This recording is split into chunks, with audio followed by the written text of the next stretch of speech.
오늘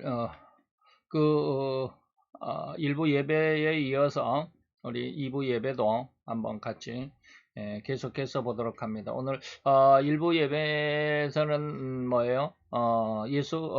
예수님의 제자들은 뭐였다? 성경 박사들이었다라고 하는 거.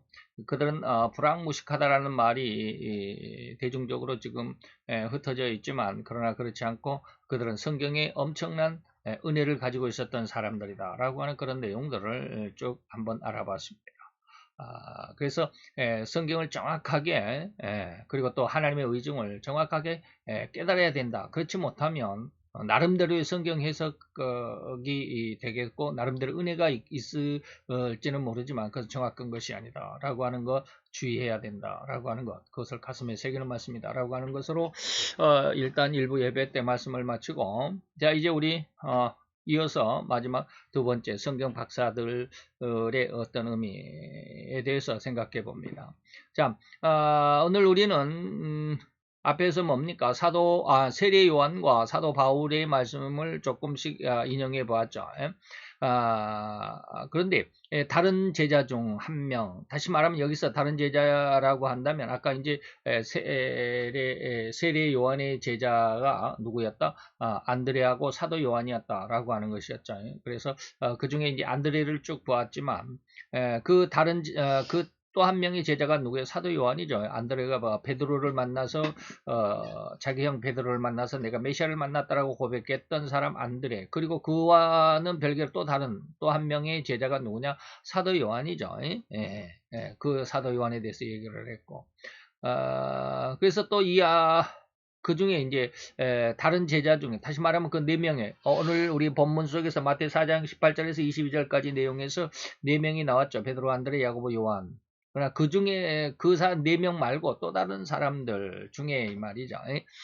빌립이라고 하는 사람이 있었습니다. 빌립이라고 하는 제자도 있었는데 빌립은 그의 친구 나다나엘이라고 하는 친구를 만나러 갔습니다. 여러분들이 앞에서 보셨죠. 자, 여기서는 마태 10장 2절로 4절까지 내용에서 보면 베드로가 있고요. 그 다음에 그 형제 안드레가 있고요. 세베대의 아들 야고보가 있고 요한이 있습니다. 근데 빌립이 있죠. 그 다음에 바돌로메라고 하는 사람이 나옵니다. 이 바돌로메가 지금 우리가 말하고자 하는 니고데모하고 똑같은 사람입니다. 그 이름을 조금 달리 그렇게 부르는 것이죠. 니고데모가 아니라 나다나엘입니다. 바돌로메가 나다나엘을 다른 말로 불렀을 것이다 라고 이렇게 해석을 하는데 똑같은 사람일 거다라고 하는 것이죠. 그래서 빌립의 친구 나다나엘이라고 하는 사람이 있는데 빌립은 자기 친구에게 가서 이렇게 이야기합니다. 모세가 율법에 기록했다. 그리고 선지자들이 예언을 했던 그 사람이다 라고 빌립은 예수를 이렇게 이야기를 합니다. 빌립의 고백은 뭐라고요? 안드레는 뭐 했다고요? 내가 메시아를 만났다 라고 그랬죠. 빌립은 친구 나다나엘에게 가서 뭐라고요? 예수를 소개하기를 모세가 율법에 기록했고 선지자들이 말한 그 장본인 그 사람이다. 누가? 예수가 그 사람이다 라고 이렇게 당장에 알아볼 수 있었던 진정으로 살아있는 성경을 가진 자다 라고 할 수 있다 이 말이죠. 성도 여러분들은 이 빌립의 전도한 그 말 속에서 빌립의 성경신앙을 알아보셨습니까? 예수를 보자 곧바로 모세가 율법에 기록한 그 선지자구나 라고 알아봤단 말이죠. 즉 구약 성경을 정확하게 알지 아니하고서는 절대로 이러한 말로 그 사람을 규정할 수가 없습니다. 다시 말하면 성경을 모르고, 당시에는 뭐 신약 성경이 없었죠. 구약 성경이니 그 당시에는 성경 그러면 구약 성경인데 구약 성경을 정확하게 파악하지 않고서는 예수를 보고 당장에 야, 이 사람이 성경의 중심이구나 라고 말할 사람, 그렇게 규정할 수 없다 이 말입니다. 다시 말하면 성경을 너무 잘 알고 있었기 때문에 내가 바로 그 사람이 바로 모세가 율법에 기록한 그 선지자구나 라고 인정할 수 있었다라는 것이죠. 그 성경을 많이 읽어야 하고, 그렇게 많이 읽으면서 성경에 숨겨진 하나님의 진리를 능히 알아낼 수 있는 은혜가 풍성하게 그 마음을 가득 채우고 있어야 했다 이 말입니다. 즉 반대로 말하면 성경을 많이 읽지 않는다면 또 성경의 진리의 깊은 진리를 알아낼 수가 없겠죠. 성경을 모르는데, 성경의 내용을 모르는데 어떻게 성경의 그 은혜를 알 수가 있겠나 이 말이죠. 그리고 성도들이라면 절대로 성경을 결코 입에서 떼서는 안 된다. 늘 성경 말씀을 주저리 외우고 있어야 된다. 그 말씀들을 주야로 주절거리는 테네이는 이 말입니다. 이러한 습성, 늘 외우는 습성의 성도가 되어야만 한다는 교훈을 꼭 잊지 않았으면 좋겠습니다. 시편 1편입니다. 1편. 시편 1편의 1절로 2절을 보면 복 있는 사람인 어떤 사람이냐? 오직 여호와의 율법을 즐거워하는 심성이.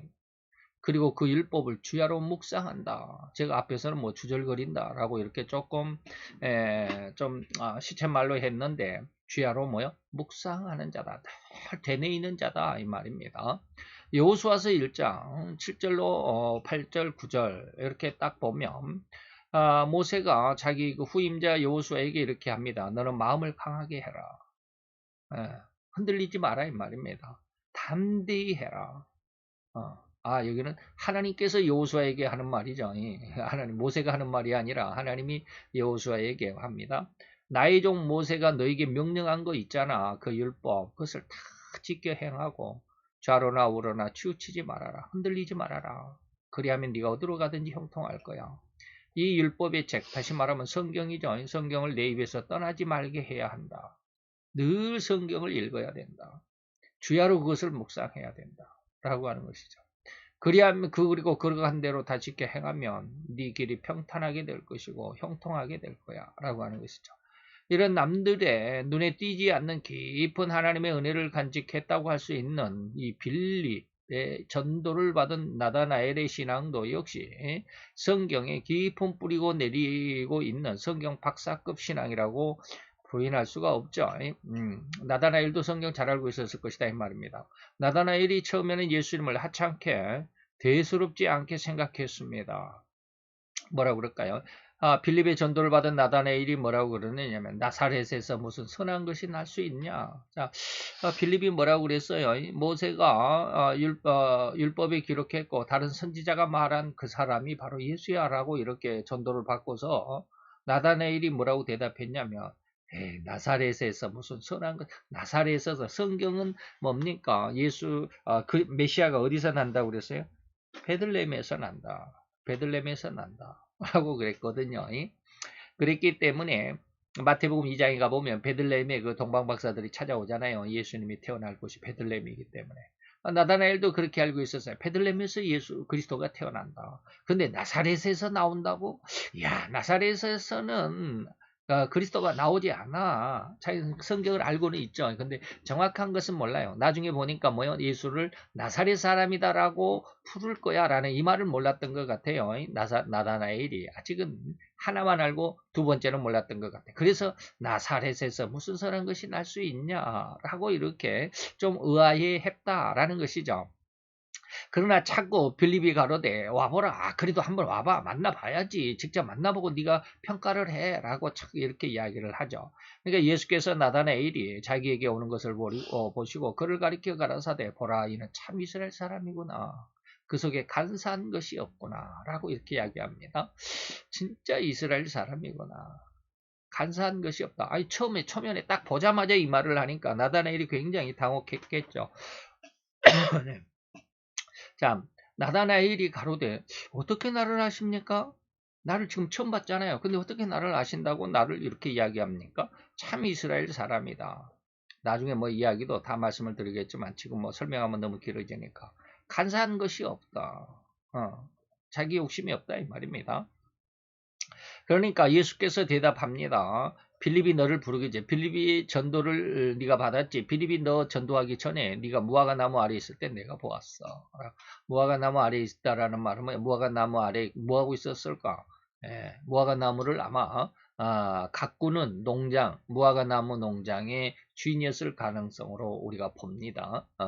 그냥 지나가다가 무화과 나무의 그늘에 앉아서 쉬고 있는 그런 모습이 아니라 일하고 있는 모습으로 우리가 보면 무화과나무 농장에 아마 우리가 뭐 사과나무 농장, 뭐 배나무 농장, 복숭아나무 농장 뭐 이런 거 있죠. 무화과나무 농장에 아마 주인이었지 않을까. 거기서 일하고 있을 때 이 사람이 왜 무화과 농장을 하고 있는지를 예수님이 그 마음을 알아봤다 이 말입니다. 그래서 진짜 이스라엘 사람, 진짜 그 속에 간사한 것이 없는 깨끗한 사람의 그 심성이 무화과 나무를 지금 가꾸고 있구나 이렇게 봤다는 것이죠. 그러니까 나다나엘이 이제 비로소 대답을 합니다. 라삐어라고 예수님을 인정합니다. 나사렛에서 무슨 선한 것이야 라고 이렇게 말했던 나다나엘이 예수님의 말을 듣고 당신은 랍비입니다. 당신은 하나님의 아들입니다. 당신은 이스라엘의 임금 그리스도입니다 라고 고백했죠. 자, 이 모든 사실이 바로 제자들이 성경을 확실하게 알고 있었으며 진정으로 믿고 있었다라고 하는 명확한 증거가 아니고 무엇이겠는가. 우리도 보고 있습니다. 마태복음 2장에서 동방 박사들이 헤롯에게 들러서 유대인의 왕이 어디서 나겠느냐 라고 물었을 때 헤롯은 누구를 불렀어요? 그리스도에 대하여 성경 박사들을 불렀습니다. 성경의 박사들을 불렀습니다. 그래서 유대인의 왕이 어디서 나겠느냐라고 동방 박사들이 묻는 질문을 그대로 이야기합니다. 그리스도가 어디서 나냐? 그리스도에 대하여 성경 박사들에게 물었습니다. 그들은 두 말도 머뭇거리지 않고 유대 땅 베들레헴입니다 라고 대답했습니다. 그런데 그렇게 정확하게 알고는 있었을지라도 성경 잘 알고 있었죠. 베들레헴이라고. 그렇게 대답한 이들 중에 다시 말하면 성경을 꿰뚫고 있다라고 하는 수많은 사람들 중에서 단 한 사람도 예수님을 영접하러 온 사람이 없었다라는 겁니다. 마태복음 2장에 가보면 예수님이 막 출생한 지 아주 일주일 사이에 있었던 일을 마태복음 2장에 기록하고 있습니다. 예수님이 그 할례 받는 것은 뭐요? 8일 만에 할례를 받기 때문에 예수님이 요한복음에 이제 할례를 받으러 가죠. 누가복음에. 그런데 할례 받기 전까지니까 7일 정도, 막 태어나서 7일 정도를 누가복음에 마태복음 2장에 기록을 하고 있는데 바로 그 기록 속에서 이 말이에요. 그 기록 이 일주일 동안에 동방 박사들이 예수님을 찾아가잖아요. 일주일 안에. 그래서 예수님에게 뭐 황금을 드리고 몰약을 드리고 그리고 또 뭘 드렸나요? 금을 황금과 몰약과 또 하나가 뭐지? 갑자기 생각이 안 나네. 자우지한 선물을 드리면서 세 가지 선물을 드리면서 예수님께 엎드려 경배했다라고 하는 말이 있습니다. 자, 그런데 오늘 이 동방 박사들이 헤롯 왕에게 가서 유대인의 왕이 어디서 났는가라고 물었을 때 왕은 헤롯은 그리스도에 대해서 성경 박사들에게 물었고 성경 박사들은 유대 땅 베들레헴입니다 라고 대답을 했습니다. 이렇게 정확하게 베들레헴이라고 지목을 했을지라도 이 중에서 예수님을 영접하러 온 사람이 있었나? 없었다라는 거예요. 단 한 사람도 없었어요. 이는 명백하게 그들은 성경을 죽어있는 성경으로 알고 있었다라는 결론 아니에요. 곤란하죠. 마태 2장 4절로 6절 왕이 모든 대제사장과 백성의 서기관들을 모아 그리스도가 어디서 나겠느냐 라고 물으니까 6절에 유대 땅 베들레헴입니다. 너는 유대 고을 중에 가장 착지하노다. 내게서 한 다스리는 자. 하지만 그리스도가 나와서 내 백성 이스라엘의 목자가 될 거야. 라고 미가서에 기록이 되어 있습니다. 라고 이렇게 이야기를 하는 거죠. 이처럼 살아있는 성경을 가지고 있는 자들과 죽어있는 성경 박사들과는 확연하게 차이를 알아볼 수 있는 부분이 아닐 수 없지 않냐 이 말이죠. 즉 성경을 많이 읽었다고 또는 읽는다고 인정할 수 있는 유대의 성경 박사들과 백성의 서기관들과 심지어 대제사장들까지 왕의 부름을 받아 즉시로 그리스도의 탄생지를 알고 있었을지라도 정작 진정한 예수를 알아보지 못했음을 볼 때 저들이 성경을 공부하고 외워서 그렇게 온 백성들을 지도하는 지도자의 위치에 오르려는 욕망만을 가졌을 뿐이지 결코 저들에게는 애초부터 하나님에 대한 경외심은 없었다라고 아니할 수 없지 않냐라는 말입니다. 이해가 되시죠? 무슨 말을 지금 무슨 말씀을 드리는지 이해를 할 수 있었으면 좋겠습니다. 그저 성경 말씀을 공부하고 외워서 인간적인 성공과 축복을 얻을 수 있는 도구로만 여겼을 뿐이지 않겠나. 이런 습성과 이런 욕심이 진정 죽어있는 성경을 가진 자라고 할 수 있겠죠. 심지어 요한복음 3장 주인공인 관원 중에 한 사람이 있습니다. 이때가 니고데모인데 바리새인이었고 관원이었고, 관원은 이제 오늘날로 말하면 국회의원쯤 됩니다. 예, 국회의원. 사내들인 공의회 회원, 70명의 공의회 회원이 있었는데 그 중에 한 사람, 그들을 관원이라고 그럽니다.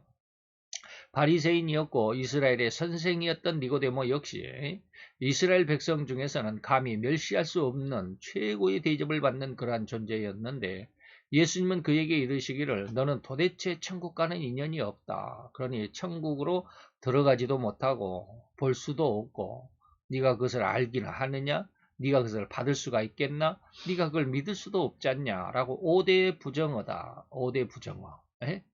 천국에 들어갈 수도 없고, 두 번째는 볼 수도 없고, 세 번째는 알지도 못하고, 네 번째 받을 수도 없고, 다섯 번째 믿을 수도 없지 않나. 이 5대 부정어를 사용했습니다. 누구에게? 니고데모에게. 니고데모가 어떤 사람이? 관원이고 또 바리새인이고 또 이스라엘의 선생인데 말이죠. 자, 요한복음 3장 3절에 보니까 하나님 나라를 볼 수 없다라고 니고데모에게 대답합니다. 진실로 사람이 거듭나지 아니하면. 그 다음에 5절로 넘어가 보면 물과 성령으로 나지 아니하면 하나님 나라에 들어갈 수 없다. 앞에서는 볼 수 없다. 그래서 볼 수 없다. 그래. 두 번째는 들어갈 수가 없다. 10절로 넘어가 보니까 예수께서 가라사 너는 이스라엘 선생으로서 이것을 알지 못하니 너 알지 못하고 있잖아 라고 하는 것이죠. 11절에 보면니까 너희가 우리의 증거를 받지도 않는다. 뭐라고 했어요? 받을 수도 없다. 하나님의 말씀을 받지도 않는다. 12절에 가보니까 어떻게 믿겠느냐? 믿지도 못하잖아. 믿을 수도 없지 않냐? 믿지도 않잖아. 이런 것이죠. 그런데 11명의 제자, 이후에 이제 12명인데 왜 11명의 제자일까? 유다를 빼고 이 말이죠. 유다를 빼고. 11명의 제자 중에는 이러한 사람이 없었습니다. 어떤 사람이 없었어요? 예수님을 못 알아본 사람이 없었다 이 말이에요. 다 알아봤다. 예수님을 한번 보고는 그들이 기다리던, 그리고 그들이 하나님의 약속하신 바로 그 사람이라는 것을 단번에 알아볼 수 있었으니 얼마나 그들에게 이 성경이야말로 중요하고 깊이가 있으며 살아있었다라고 하지 않을 수 있겠나 이 말입니다. 이러한 그들이 진정 바리새파에 들어갔다고 한다면 어찌 중요하고 높은 자리를 양보받지 않을 수 있겠는가. 그런데도 그들은 그렇게 강하고 큰 능력과 큰 실력을 갖추고 있었으면서도 불구하고 절대 그러한 능력과 실력을 인간적이거나 세상적인 이득이나 축복 그리고 성공을 위해 사용하지 않았다. 오히려 세상을 버리고 세상의 모든 축복과 영광을 배설물처럼 내버리고 오로지 예수 그리스도를 얻으려고 올인하는, 곧 몰입하여 헌신하고 충성하는 이러한 사람들이 바로 제자들이었지 않는가 이 말이죠. 그러므로 제자들이 바리새인들과 함께하지 않을 수밖에 없었고, 이미 앞에서 말한 바와 같이 그들은 그렇게 영광을 얻음이, 세상적인 영광이 인간적인 냄새가 나고 인간의 어떤 자랑스러운 것들을 가지고 허울을 뒤집어 쓴 부패함이라는 것을 알았기 때문에 그들과 함께하지 않았죠. 이 모든 사상은 그 살아있는 성령을 가지고 있었기 때문에 가능했던 것이 아니고 무엇이겠나라고 하는 것이죠. 할렐루야. 예수님의 기적을 보고 또 찾은 사람들, 이것은 뭐야? 기적을 봄이 아니고 배부른 까닭이라고 아까 말씀드렸죠. 요한복음 6장 26절에 그렇습니다. 예수께서 대답하여 가라사대 내가 진실로 진실로 너희에게 이르노니 너희가 나를 찾아온 까닭이 뭐요? 표적을 본 까닭이 아니야. 내가 그리스도라고 하는 것을 깨달은 것이 아니야. 단지 너희는 뭐요? 나로 하여금 나에게서 떡을 얻어먹고 배부르니까 또 가면 또 떡을 주겠지라고 하는 그런 먹고 살고자 하는 그런 뜻이 아니겠나. 이제 우리가 이러한 것을 배운 우리에게는 이 제자들처럼 진정으로 볼 것을 보고 축복을 받는 귀한 하나님의 백성들이 돼야 될 것입니다. 우리에게는 메시아에 대한 안목보다는 인간적인 안목으로 살아가는 이러한 생태에 떨어지지 않게 되기를 바랍니다. 같이 간절히 축원을 드리면서 기도합시다. 할렐루야. 주님, 오늘도 여호와의 귀한 사랑과 그 크신 은혜와 은총을 감사드리나이다. 주의 영광 앞에서 우리들의 심성이 올바르게 되고 정확히 하나님의 진리의 말씀을 부여잡을 수 있는 귀한 은혜와 은총의 시간 되게 하여 주옵소서. 우리가 온전히 하나님 앞에 완전한 영성인이 아니라 할지라도 하나님 우리를 사랑하신 것만은 분명하오니 우리의 연약함과 부족함 속에서 하나님 앞에 나아가는 저들의 손을, 저들의 팔길을 흐트러지지 않도록 주님 붙들어 주옵소서. 더욱 성장하여 하나님이 선히 온전히 기뻐하실 만큼 귀한 신앙으로 성장하길, 그 아름다운 모든 과정들 위해 하나님 역사하시고 축복하시고 또 인도해 주실 것을 믿고 감사를 드리며 예수 그리스도의 이름을 위하여 간절히 축원하옵나이다. 아멘.